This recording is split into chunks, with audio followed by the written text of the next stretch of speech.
लड़ेंगे कि बुज़दिल हम नहीं जो पीछे से वार करते हैं, बुज़दिल हम नहीं जो पीछे से वार करते हैं, अरे हम तो वो किसान हैं जो शेर को भी जगा के शिकार करते हैं। આ મંચ ઉપરથી આ ભ્રષ્ટાચારી ભારતીય જનતા પાર્ટીના નેતાઓને કહેવા માંગુ છું કે તમે ગમે એટલો અન્યાય કરો, અત્યાચાર કરો, ખોટા કેસો કરો, જેલમાં નાખો, પરંતુ અમે ગરીબ ખેડૂતના દીકરા તમારી સામે મોરે મોરો દઈ દેવા માટે તૈયાર છીએ કે ખેડૂતોની આજે આ પરિસ્થિતિ શું કામ છે। જ્યારે જ્યારે પણ કોઈ પણ ખેડૂતને પૂછવામાં આવે છે 2027 માં આપણે આ ભારતીય જનતા પાર્ટીની સફાઈ કરવા માટે વાપરવાનો છે।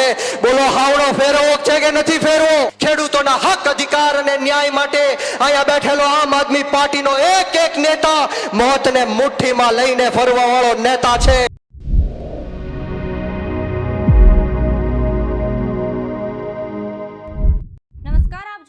ગુજરાત પ્લસ ન્યૂઝ અને હું છું મમલ। રાજ્યમાં ખેડૂતોના મુદ્દે રાજકારણ ગરમાયું છે। આમ આદમી પાર્ટીના નેતા બ્રિજરાજ સોલંકીએ ભાજપ સરકાર પર ગંભીર આરોપો લગાવ્યા છે। ખેડૂતોના હક માટે યોજાતી સભાઓને નિષ્ફળ બનાવવા લોકોમાં ખોટા કેસનો ભય ફેલાવવામાં આવી રહ્યો છે। સાથે જ તેમણે સ્પષ્ટ કર્યું કે આમ આદમી પાર્ટી ખેડૂતોના હકો માટે લડતી ચાલુ રાખશે। આવો સાંભળીએ વધુમાં બ્રિજરાજ સોલંકી શું કહી રહ્યા છે। આજની આ સભામાં જ્યારે હું રસ્તામાં હતો ત્યારે અનેક યુવાનોના મને વિક્રમભાઈ ફોન આવ્યા કે બ્રિજરાજભાઈ આજની આ સભામાં નો આવવા દેવા માટે આ ભ્રષ્ટાચારી ભારતીય જનતા પાર્ટીના નેતાઓના અમને ફોન આવ્યા કે આમ આદમી પાર્ટીની સભાઓમાં નહીં જાતા, આમ આદમી પાર્ટીના નેતાઓને સાંભળવા નહીં જાતા, અમે તમારી ઉપર ખોટા કેસો કરશું, તમારા ધંધા રોજગાર ઉપર પ્રહાર કરશું, તમને જેલમાં નાખશું। ત્યારે હું આ જાહેર મંચ ઉપરથી આજના આ મંચ ઉપરથી આ ભ્રષ્ટાચારી ભારતીય જનતા પાર્ટીના નેતાઓને કહેવા માંગુ છું કે તમે ગમે એટલો અન્યાય કરો, અત્યાચાર કરો, ખોટા કેસો કરો, જેલમાં નાખો, પરંતુ અમે ગરીબ ખેડૂતના દીકરા તમારી સામે મોરે મોરો દઈ દેવા માટે તૈયાર છીએ।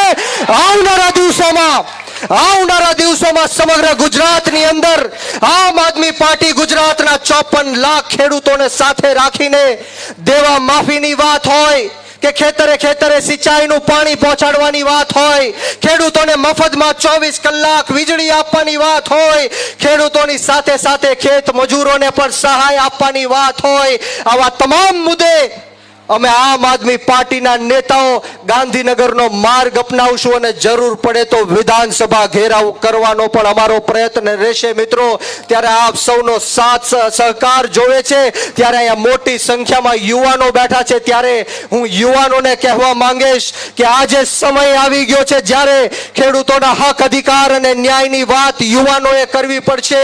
યુવાનો, ખેડૂતો માટે લડો, લડી ન શકતા હોય તો બોલો, બોલી ન શકતા હોય તો સોશિયલ મીડિયાની અંદર લખો, લખી પણ ન શકતા હોય તો સાથ આપો, અને સાથ પણ ન આપી શકતા હોય તો જે લડે છે, બોલે છે, લખે છે અને સાથ આપે છે એનું મનોબળ ક્યારેય તોડતા નહીં, કારણ કે આજ લોકો તમારા હક અને અધિકારની લડાઈ લડે છે। ત્યારે મારે ખેડૂતોને કહેવું છે કે ખેડૂતોની આજે આ પરિસ્થિતિ શું કામ છે।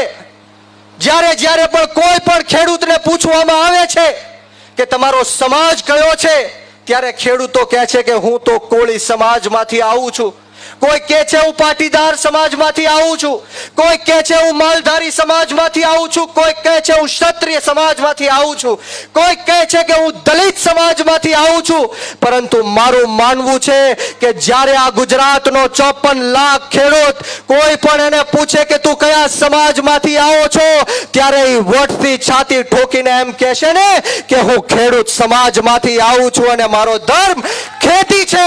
ત્યારે જઈને આ ખેડૂતોના ન્યાયની વાત થશે, હકની વાત થશે। મિત્રો, આપણે જોયું છે કે કચ્છથી લઈને મોરબી જિલ્લાના જેતપર ગામની વાત હોય, સુરેન્દ્રનગરના કોંઢની વાત હોય, હમણાં સાણંદની અંદર પણ ખેડૂતો સાથે અન્યાય અને અત્યાચાર થાય છે, અને હમણાં જસદણ વિછિયાની અંદર ગોડલાધાર ગામમાં એક ખેડૂતોની સહમતિ વગર, એમની પરમિશન વગર આજે ભાડાની બોલાવેલી પોલીસ અને આજે વીજ કંપનીઓના અધિકારીઓ છે એ તાળા તોડીને ખેડૂતોના ખેતરમાં ઘૂસી ગયા।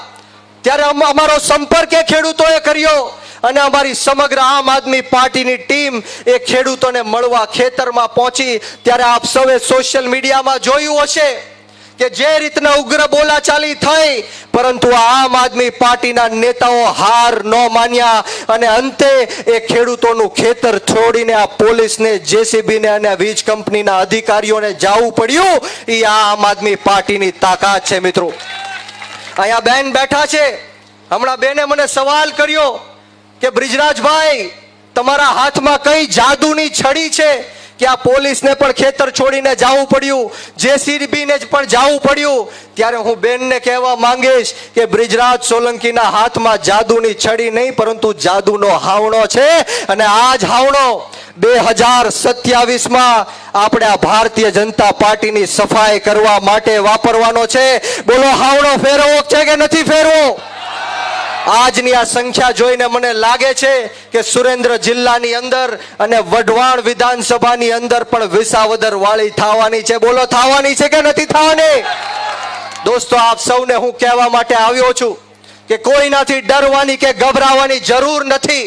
અહીંયા પ્રવીણભાઈ રામ 3 મહિના સુધી જેલવાસ ભોગવીને આવ્યા છે. ખેડૂતોના હક, અધિકાર અને ન્યાય માટે અહીંયા બેઠેલો આમ આદમી પાર્ટીનો એક નેતા મોતને મુઠ્ઠીમાં લઈને ફરવા વાળો નેતા છે, મોતનું કફન બાંધીને નીકળેલો નેતા છે. તમારે કોઈથી ડરવાની કે ગભરાવાની જરૂર નથી. આપ સૌએ સંગઠિત રહેવાનું છે, એક રહેવાનું છે.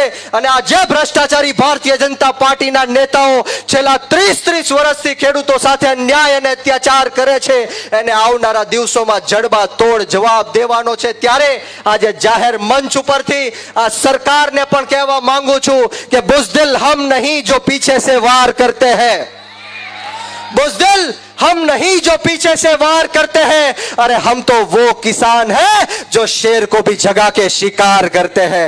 અમે ખેડૂતો કોઈનાથી ડરવા કે ગભરાવા વાળા નથી.